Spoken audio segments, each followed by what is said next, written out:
गुरु रविदास जी कोमल हृदय के महापुरुष थे।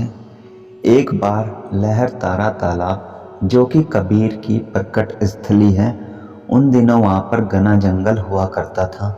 वहाँ एकांत रमणीय स्थान पर बैठकर गुरु रविदास जी ध्यान की अवस्था में बैठे थे।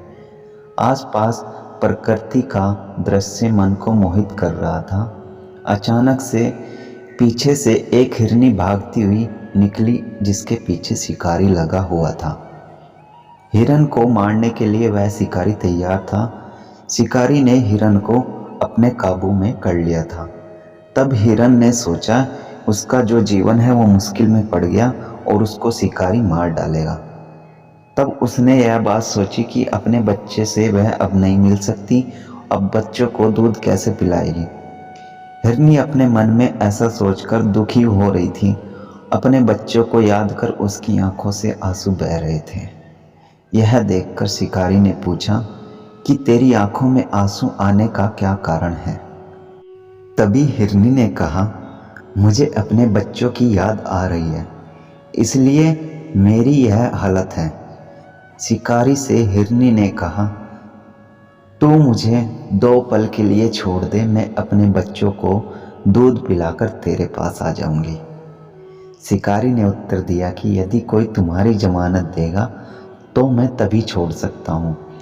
यह सब पास ही खड़े गुरु रविदास जी देख रहे थे। उन्होंने शिकारी से कहा कि मैं इस हिरन की जमानत देता हूँ और तुम्हारे पास तब तक रहूँगा जब तक हिरनी वापस नहीं आ जाती। शिकारी ने 2 घड़ी के लिए हिरनी को छोड़ दिया। हिरनी तेजी से भागती हुई अपने बच्चों के पास पहुँचती है।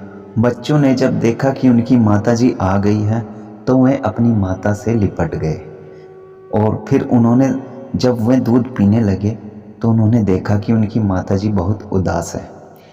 बच्चों ने माता को उदास देखकर पूछा कि माताजी, आपकी उदासी का क्या कारण है। हिरनी ने उन्हें सारी बात बताई। बच्चों ने तभी कहा, माताजी, अब हम दूध नहीं पिएंगे बल्कि आपके साथ उस शिकारी के पास जाएंगे। आपसे पहले हम अपनी जान दे देंगे, हमारे बाद ही आपकी बारी आएगी। हिरनी अपने बच्चों की बात सुनकर भावुक हो गई और कुछ सोचने के बाद हिरनी कुछ देर बाद अपने बच्चों के साथ जहाँ शिकारी और गुरुजी बैठे थे वहाँ पहुँच गई। हिरनी ने शिकारी से कहा कि अब इन संत महापुरुष को छोड़ दो, अब हम 2 घड़ी से पहले तुम्हारे पास पहुँच गए हैं।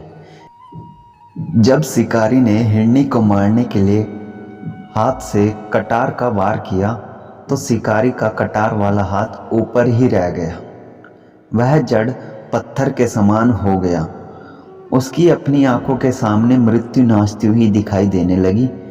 जब उसको ऐसा आभास हुआ तो वह मन ही मन पश्चाताप करने लगा और बार बार गुरु रविदास जी को प्रणाम करने लगा। उसने उनसे माफ़ी मांगी, क्षमा मांगी। गुरु रविदास जी ने उसे भविष्य में शिकार करने से मना किया और उसे अपना शिष्य बना लिया। तो ये थी गुरु रविदास जी की और हिरन की कहानी।